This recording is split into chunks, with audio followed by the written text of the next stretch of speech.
Hello, everyone. Thank you for joining my session today. We will be talking about enhancing team performance, the performance of engineering teams. And I want to take this angle from both leadership and management perspective, and also from the perspective of individual contributors and what we can all do basically to make our teams more performing. Just a bit of background before we start. My name is Katerina. I'm a co-founder of Adiva, which is a talent marketplace. We enable companies across the world to connect with tech talent also worldwide. And working with Adiva, I have had the experience to work with a variety of teams at different stages. And we always have this kind of conflict between management and engineering when it comes to measuring performance, productivity, what are the things that we should focus on to improve the value that we create as a bottom line. And that's the inspiration for this talk today. So I will try to get that angle from the intersection of business and engineering and see where it leads us. This also comes in light of the recent announcement by article by McKinsey and that we can measure engineering productivity, which has been very contradictory and has raised a lot of eyebrows lately. So let's see how it all connects. I'm engineer at heart, so I always try to dig into these things to keep myself still focused on the tech side. And I also advocate for flexibility in the workplace and kind of focusing on the results that we deliver, not only on the input that we give. So before we start, I just want to get your input about what are the things that in your work environment that affect your performance and how you feel about your productivity. So let's open this Slido over here. You can join with the code or scan the QR code. And just answer, how does your work environment affect your productivity? So how do you feel on daily level? Do you feel productive? What are the things that are stopping you from being productive?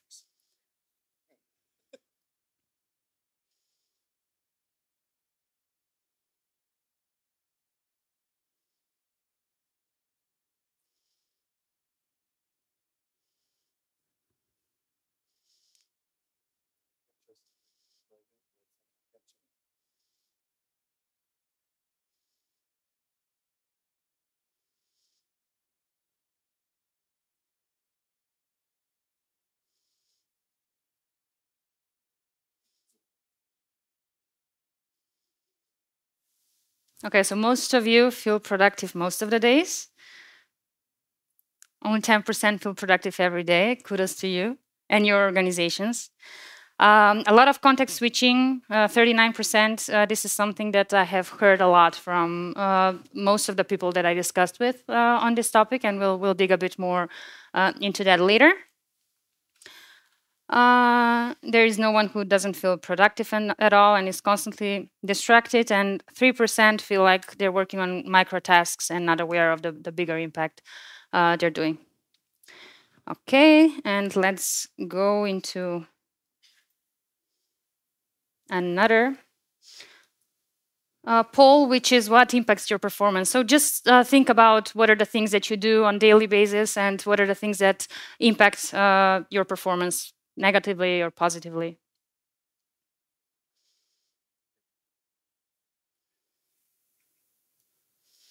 Okay, this is actually enlarging the words that multiple people have chosen. So meetings is by far the biggest, the thing with biggest impact on performance. Boss.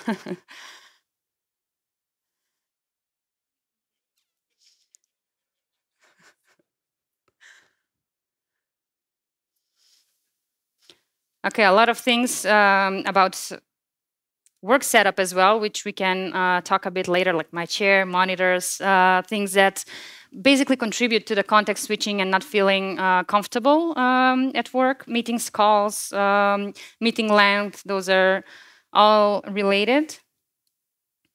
Stress is kind of a result of multiple of all of these things that we have focused with.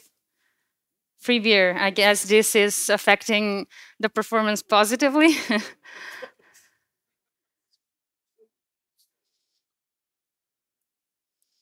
Hungry, okay. Now it's getting too granular. Maybe we can continue with the things that I have highlighted. So before the talk, I spoke with many people who are both individual contributors and leaders within the engineering space, and also tried to get their perspective in terms of what is impacting the performance of the teams. So we will dig into that. Most of these things here are covered, except for weather and stuff, but I can't do anything about that. Okay.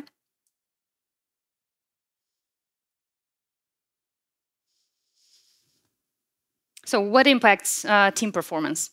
The first thing that and I emphasized the things that we tend to overlook first, because when you think about the performance of your team, most of the time you think about meetings, you think about stories that have not been written properly. That was one of the answers I got, or the scope of the project not being managed well, keep changing and stuff like that.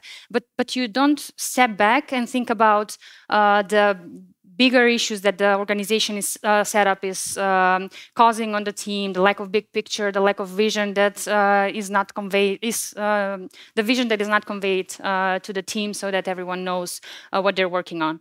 And the reason why I put this first is that the lack of big picture is not only affecting the impact of the team at this moment, because when they don't know what they're working on, they don't know what they contribute to. And they tend to focus on the small things and the micro tasks that are at their plate at the moment. But apart from that, it's also the future impact on performance that the lack of big picture has. Because if I don't know what this thing is going to evolve into, what are the design choices that I'm going to make today? How am I going to choose how to structure my code so that it scales properly, it's easy to manage, it's easy to extend in the future? These are things that we tend to overlook, but they cost the business, they cost the development time moving forward, and there are things that on both sides, management and developers, should be considered much with a bigger importance and discussed whenever starting a project or a feature. Then the second thing is context switching. So this is like engineers need to solve problems. It's the design of the job, essentially. And there are so many things that are on the plate of an engineer that need more focus, and need a flow state to solve problems properly, to make proper design decisions, to consider everything that needs to be considered so that this code can stand the course of time. We need to be more concentrated on what we do.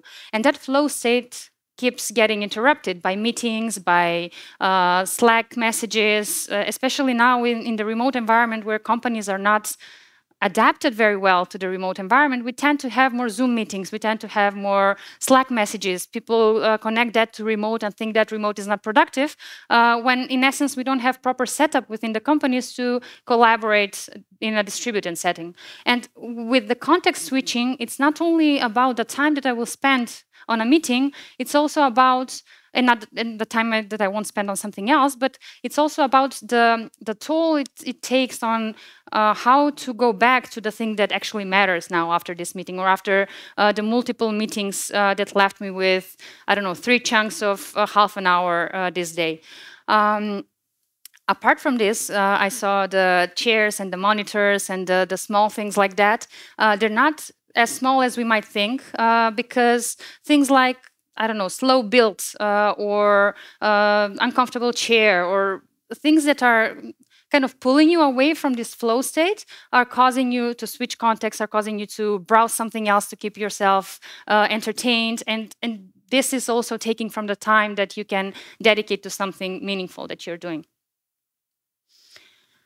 Uneven workload distribution, I didn't see this mentioned, but it has come up multiple times in my discussions with people before the talk. Basically, what happens is that the top performers in the teams usually tend to be the people that take on the most of the work. So I've seen this in so many teams. People that are top performers are often promoted to managers, and then they get to do both the job of an individual contributors and also manage the team.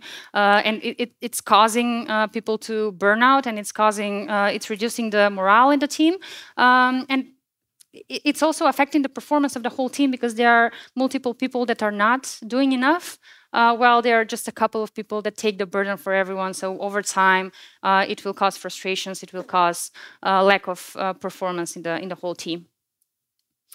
Maintaining quality is the fourth thing. So this is, again, connected to the long-term impact of performance, the long-term impact of quality that has on performance. And the thing here is that if you're not focused on the quality of the code, if you're not properly thinking about the design of the code and the structure and everything that you will need to potentially face with years from now, you are just burying yourself with tech debt, with coupled code that is very hard to maintain, very hard to extend. And then when we get a new request for something that seems simple, there is a whole Pandora in the background which opens up we don't know what and causes us to delay the process. So this is also a thing that is affecting the overall performance a lot. And then comes dependency. And this is also most of the time connected to the highest performers, the people who have been longest in the company, because they know how the product works. They know how the product is set up in the background. Engineers don't like to spend time documenting, so then everything comes to them as a question over Slack, over a meeting. It connects to context switching, and we have a whole loop over there.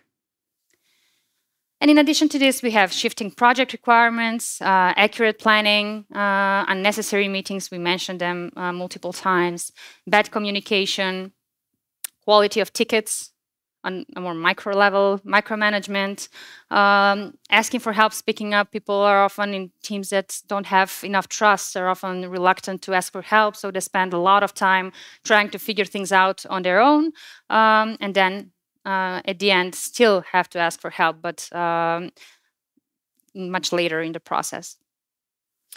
And thinking about what are the things that we need to do to improve the performance of the team, the first thing that I wanted to focus on is metrics. And I know that this is kind of a controversial topic at the moment with the McKinsey research and everything. But it's a quote that's actually been, have gained a lot of opponents and proponents over the years. But I think, as with everything, if we strike the right balance, we can just make metrics work for us and use them to guide us towards better teams and better performance within the team.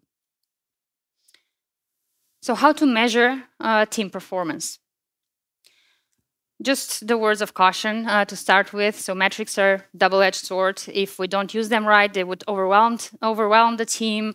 They would just kind of keep us narrowly focused into the numbers without actually driving a clue from them and taking a decision on what to do or taking an insight into how our team is performing. And from the kind of non-productive metrics, we have lines of code that are still so often tracked by many teams, but they don't tell anything. They just tell us how much time someone has spent writing a code, while we all know that developers are not coders. Developers are problem solvers. Developers need to architect a solution, need to think the problem through before they just start typing.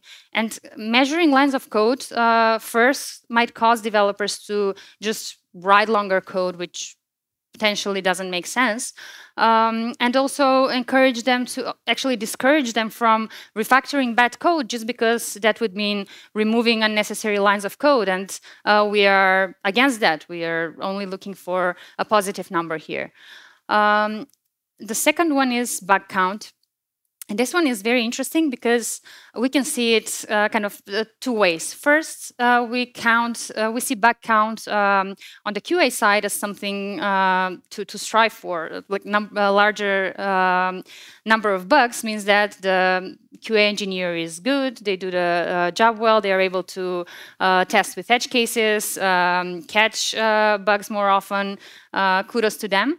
And then on the other side, we are striving for a lower count of bugs when it comes to measuring performance of developers. And we say, okay, if we have too many bugs here, it means that you are not producing a quality work. You need to work with that.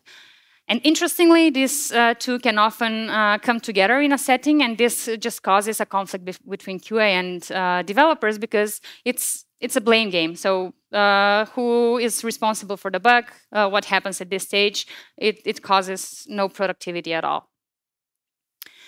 The number of story points, again, something that can indicate how productive a team is, meaning we have been able to deliver this because the business needed this. We count it in story points, but in essence, it can cause teams to underestimate or overestimate just to keep sprints, including less story points. And it doesn't indicate the performance of the team at all because it's not covering the whole picture. It's only focused on the complexity of the things or how many things we were able to get out this sprint.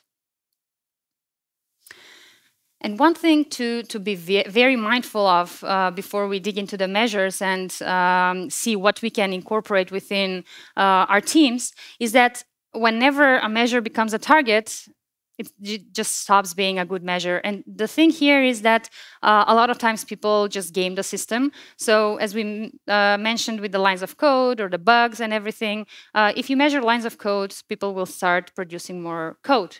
If you measure bugs, people will tend to report micro bugs that are not important for the product at this stage, or the team doesn't want to consider, and they just overwhelm the team, defocusing them from what really matters.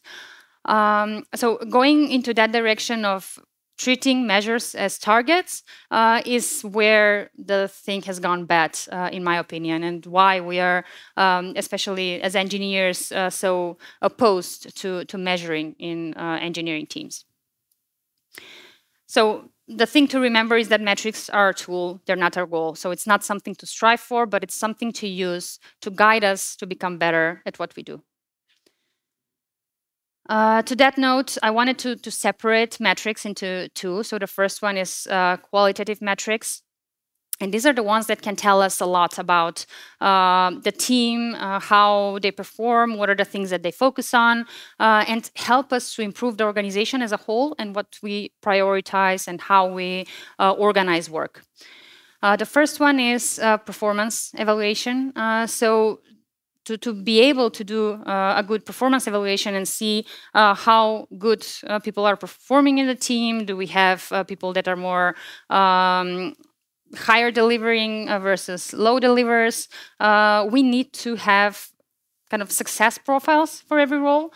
So people need to know what their responsibilities are. People need to know what's expected from them. If we have some structure for delivering good code, they need to know what they need to consider. They need to consider scalability. They need to consider how easy the code is to manage. They need to consider documentation, security. There are a lot of things that might be part of the setup of our organization and things that we need to consider when writing code. And all of these things need to be out there for people to understand what their role is and to understand how to be good at their role, so that when we do a performance evaluation, we can be very transparent and we can easily course correct if possible, if it doesn't come to a skill shortage.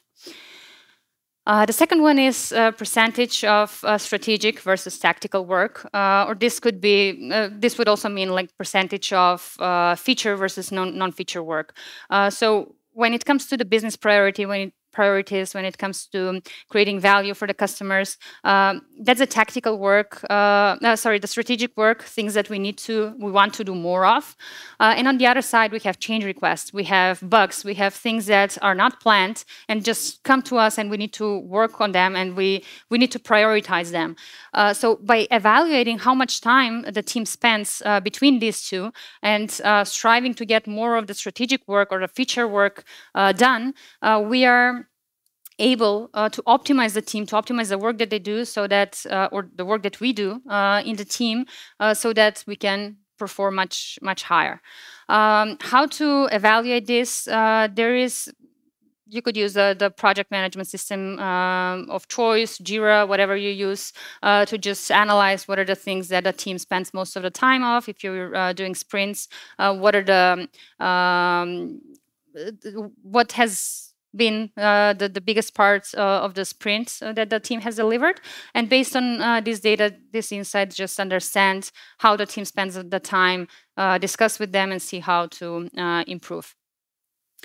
The context switching is the third one, which is a bit harder to measure, but it's more of something that you can gauge through surveys and discussions one-on-one with people. You could also analyze their calendars. Most of the companies have shared calendars. Now I'm talking if you're in the role of an engineering manager, just see how much time people spend on meetings, how much of an uninterrupted time they have within their working days, so that they can really focus on the work that they need to be doing. From people in the individual contributor role, it's just about speaking up and sharing that you need to change context too often. You have too many meetings, you have too many interruptions in your day. A lot of times managers don't even realize that this is happening. I've had a case just the other week when I discussed with a manager in a large company. She's managing a team of 10, and two of the people within the team came to me and told me, I'm spending 6.5 hours in meetings every day, and with the rest of the hour, I need to deliver a ton of work, which is impossible. I went to the manager, and she was not aware that this was happening. She was not aware of all of the meetings that these people were pulled into. And so when you get that insight, when you get the input from the team, you're able to take action and improve the environment for them to perform better. And then we have the DORA metrics. DORA is a research team from Google, which has been analyzing the performance of multiple teams across various industries. And we can actually, so the DORA metrics involve the lead time for changes, meaning how fast can you ship a change from code committed to production, the deployment frequency, how often do you deploy code, change failure rate, meaning when you do a change to production, how often does it fail, and then when it fails, how much time do you need to restore service. And they have this kind of results from various surveys that they've made over the years, grading companies from low performers to elite performers. And you can see the discrepancy between the two. So the elite performers deploy multiple times per day on demand. The low performers do it fewer than once per 6 months. Not sure, is there anyone in the audience who deploys fewer than once per 6 months?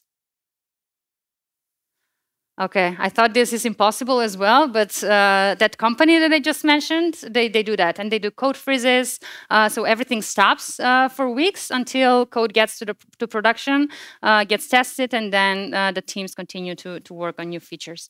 So it happens, and probably more often than we all think. Then we have lead time for changes, again, going from less than 1 hour to more than 6 months. Time to restore service, less than 1 hour to more than 6 months. And then change failure rate from 0 to 15% to 16 to 30%. Now, if we step back, this is kind of more of advocating towards extreme programming style and continuous integration, continuous deployment. Not a lot of companies are doing it or as close to doing it. So measuring this as a number only, it's not going to guide everyone to the next action. But just considering this and grading yourself, they have a very nice kind of calculator to put you on a scale between lowest performers and elite performers. So if you're just curious, you can open the Dora website. I think it was dora.dev. And just check it out. It will grade you through the scale and then also give you tips for improvement. What happens here is when we think about it this way, like how often do I deploy and what are the improvements that I can make? We can also go on a more on a lower level and think about what are the things that are stopping us from deploying as often. Like if you're using Scrum and you are using 2-week sprints, you most likely deploy once every 2 weeks, and you have a policy for hot fixes, so you don't do hot fixes until the next deployment and whatnot. These are things that we could consider thinking about, okay, what are the things that stop me from deployment daily?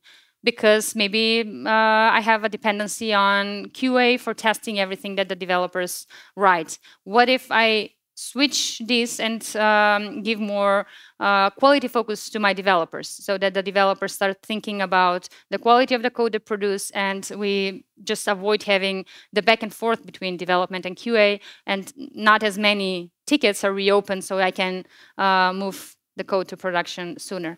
So just a direction so that you could dive into it, see what are the things that are stopping you from becoming elite. And by the way, I'm not a fan of this namings and being elite just because you do this, or these hypes that come with, okay, the big companies are doing this, we need to do it.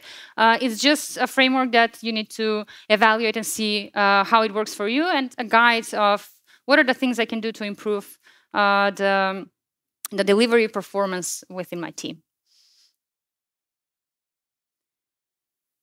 And now for the more actionable steps of how to actually enhance the performance of the team.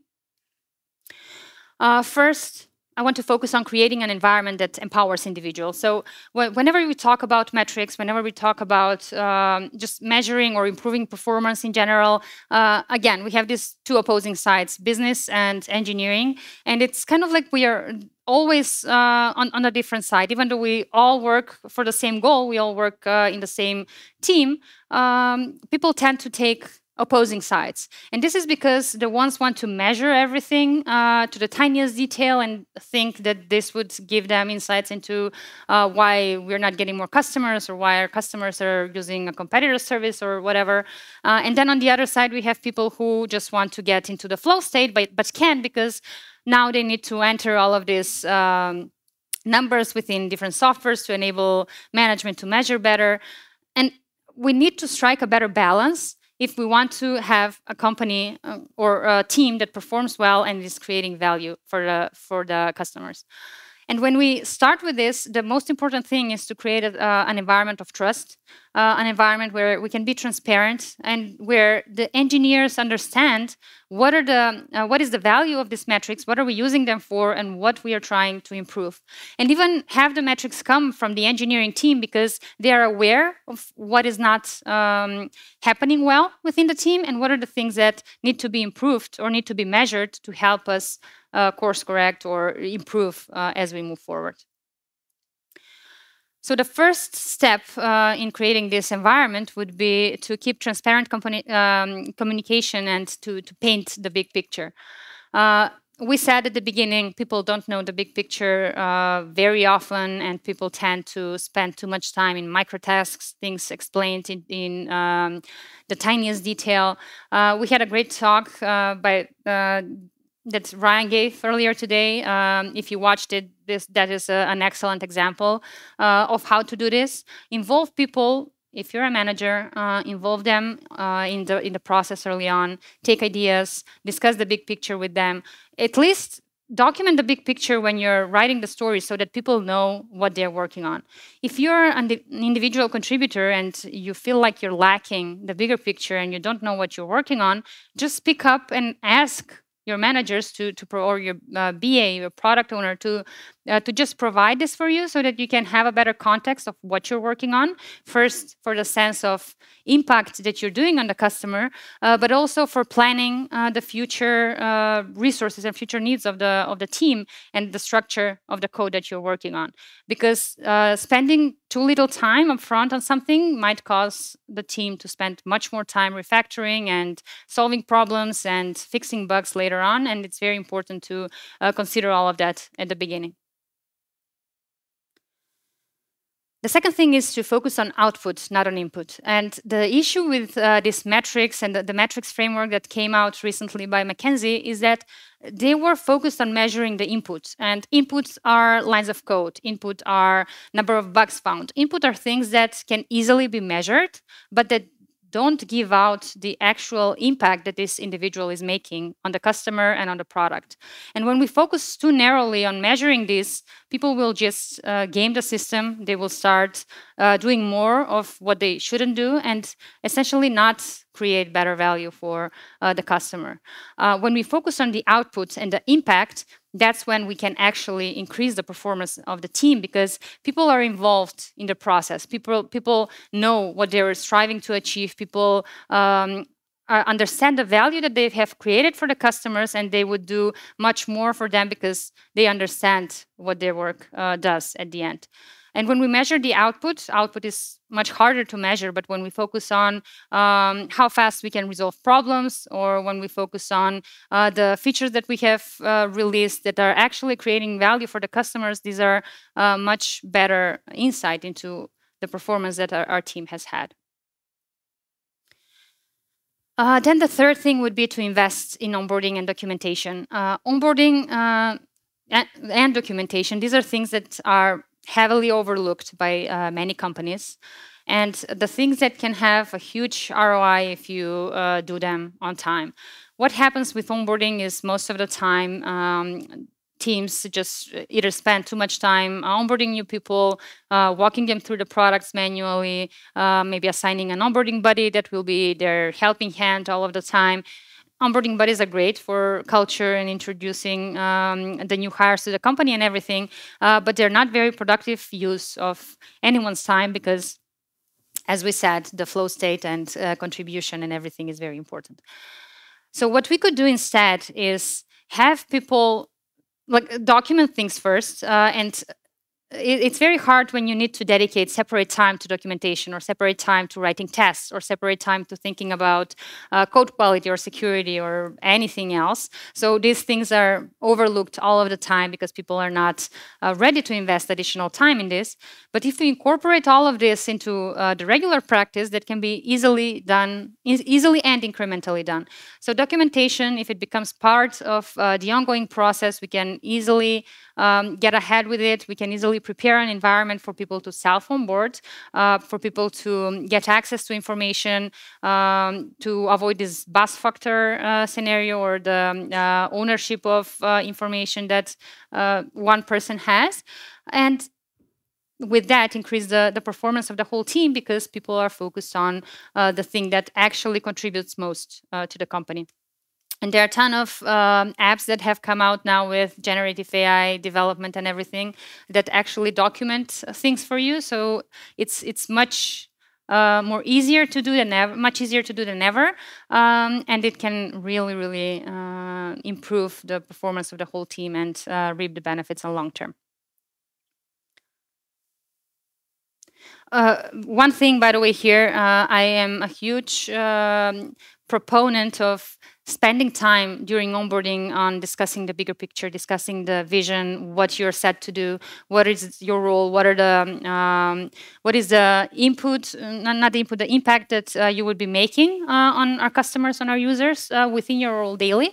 And it's very important to have that kind of intro kickoff onboarding call where this message is conveyed to the new hire. But everything from that point on, in the ideal world, should be async with connections once in a while as necessary, but not consistently done on a meeting. The next thing is to conduct regular performance reviews. We mentioned these already. They're very important for keeping up the team morale, for understanding for evaluating the performance of every individual within the team. And these are not to be based on the metrics themselves. We need to consider multiple factors here. They need to be adapted to the organization and the needs. There are tons of frameworks on how to do this well. And it's important to get the input of people that are directly working with this person to understand and to take the next steps of how to improve this. The second side is to optimize the engineering processes. This one, I already mentioned, transferring quality ownership from QA to developers. And when I say this, it's not like the developers own the whole quality process right now, but it's more of thinking about it in the context of the development lifecycle, from documentation to QA and deployment.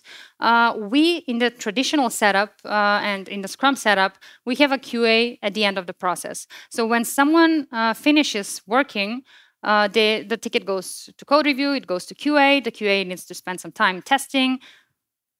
This is the scenario that happens. QA spends some time testing, it goes back to development, development fixes something, it goes to QA, and this is, by the way, one of the good case scenarios, because it was sent back only once. But in real case scenario, this can go back and forth multiple times, and that is causing it's draining time for the whole team, and it's very frustrating because people, instead of spending time on something that actually creates impact, they keep fixing bugs and just looking too narrowly to fix the bug itself without looking at the big picture. Then maybe it fails regression, they need to do it again, and it's a whole cycle. This is what could actually happen if we change the role of people, the role that people have within the quality process within the team before it goes out. So developers, when they work on the code, it should be a requirement. Quality should be a requirement. They need to think about all of the edge cases. Again, QA can give input over here. They can guide the team on how to do this, but it should be responsibility of a developer to produce code that is not sent back. With automated tests, continuous integration, this can directly go to production afterwards, and or UAT for an additional layer of testing and review, but essentially the whole process is cut down. And now we are not looking into metrics on individual level or metrics on team level that are making the team feel overwhelmed or feel micromanaged or something. We are looking at things that can be done that directly impact the performance of the whole team and the value that the customers get at the end. Then we have code quality. I have a nice image for this one as well. So tech debt, I think we've all faced with it, we've all heard of it. It's probably part of a lot of the code bases that all of you work on. The thing with tech debt is I kind of like it when we're in control of it. So think about working on an experimental feature or working on an MVP on something that you're not certain that will live through the test of time and that would probably need to get scrapped away at a later point. Tech debt is good to leave at that point because it allows you to have more agile approach, to experiment better, to try out new things before you say, okay, this goes into my code forever or for a long period of time. And that's great, as long as it's managed and as long as we are aware that we have left debt that needs to be paid out later on. That's the thing. We need to pay it out as with any debt that we leave. When it's not considered, it just creeps in and we have the scenario that we are seeing over here. So it's at that point very hard to change something. It's very hard to maintain code. It's very hard to extend it with a new feature because you're not only focused on the new thing that you need to add, but you're focused on patching things around. You're focused on adjusting things that are not working with the new feature because it was never considered that it might scale that way. And then you will most likely face regression bugs because whatever you've developed right now hasn't been properly connected with anything else in the system or considered within the system if we're not taking quality in mind when we're working. So this is a thing that can also affect performance on the long term very much. The thing that the reason that this is that companies or teams are not focused on fixing tech debt on regular basis or are not even considering it is because it doesn't show any difference at the present moment. It's hard to evaluate whether it's time spent right or money spent right. And then it just stays there. It's hard to convince management that we need to fix it. It goes on and making things harder and harder on the long term. For engineering managers, I strongly encourage you to discuss with your teams to see whether there is any tech debt that is draining their time whenever they work on something new. There is anything that needs to be adjusted within the code. It's very hard to dedicate resources on fixing it, and I don't think it's a good idea. A better approach I would consider is Uncle Bob's kind of leaving the campground greener than we found it, or cleaner than we found it.